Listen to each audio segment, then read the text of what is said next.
Series জয়ের সুযোগ সামনে বাংলাদেশের, আর দেয়ালে পিঠ থেকে যাওয়া পাকিস্তানের সামনে বাঁচা মরার লড়াই। সেই লড়াই উল্টো পিঠটা দেখলো টিম টাইগার্স। টস জিতে পাকিস্তানকে ব্যাটিংয়ে পাঠালে ইনিংসের শুরু থেকেই তাণ্ডব চালান মাস সাদাকাত। ব্যাট হাতে যেন টি-20-র গতি নিয়ে নেমেছিলেন ওয়ানডেতে। তাসকিন, মোস্তাফিজ, নাহিদ কাউকেই পাত্তা দেননি। মাত্র 46 বলে 75 রান। অন্য প্রান্তে শাহিদজাদা ফারহান ছিলেন তুলনামূলক শান্ত, কিন্তু ছিলেন আদর্শ সঙ্গী। দুজন মিলে ওপেনিং জুটিতে তোলেন 103 রান। পাওয়ার প্লে পেরোনোর আগেই বাংলাদেশ তখন চাপে, ফিল্ডারদের শরীরী ভাষায় হতাশা, আর পাকিস্তানের ডাগআউটে আত্মবিশ্বাসের ঢেউ।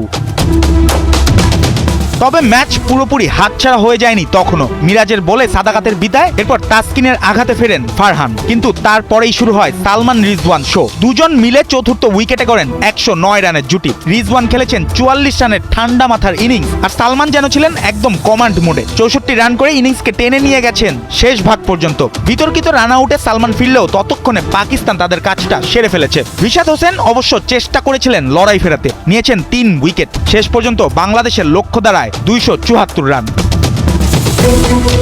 জবাবে ব্যাট করতে নেমেই ধাক্কা খায় বাংলাদেশ। শাহিন আফ্রিদি আর মোহাম্মদ ওয়াসিম জুনিয়রের বলে তানজিদ, সাইম, নাজমুল 3 ব্যাটার ফিরলেন একে একে। 15 রানেই 3 উইকেট হারিয়ে বাংলাদেশ তখন ম্যাচে পিছিয়ে, আর পাকিস্তান পুরোপুরি চেপে বসেছে।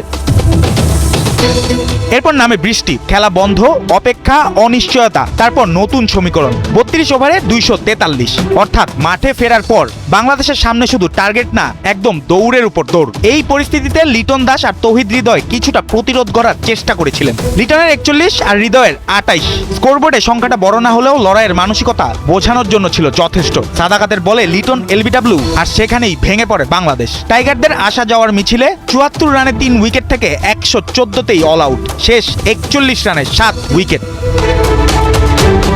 আর এখানেও ম্যাচের কেন্দ্রবিন্দু ছিলেন সেই মাস সাদাকাত। ব্যাট হাতে ঝড় তোলার পর বল হাতেও 3 উইকেট, সঙ্গে হারিস রৌফেরও 3 উইকেট। প্রথম ম্যাচে পাকিস্তান অল আউট হয়েছিল 114তে, দ্বিতীয় ম্যাচে বাংলাদেশও থামলো সেই 114তেই। এর জন্যই হয়তো বলে জীবন নাটকের চেয়েও নাটকীয়। সিরিজ এখন 1-1 সমতায়। এখন দেখার বিষয় শেষ হাসিটা কে হাসে।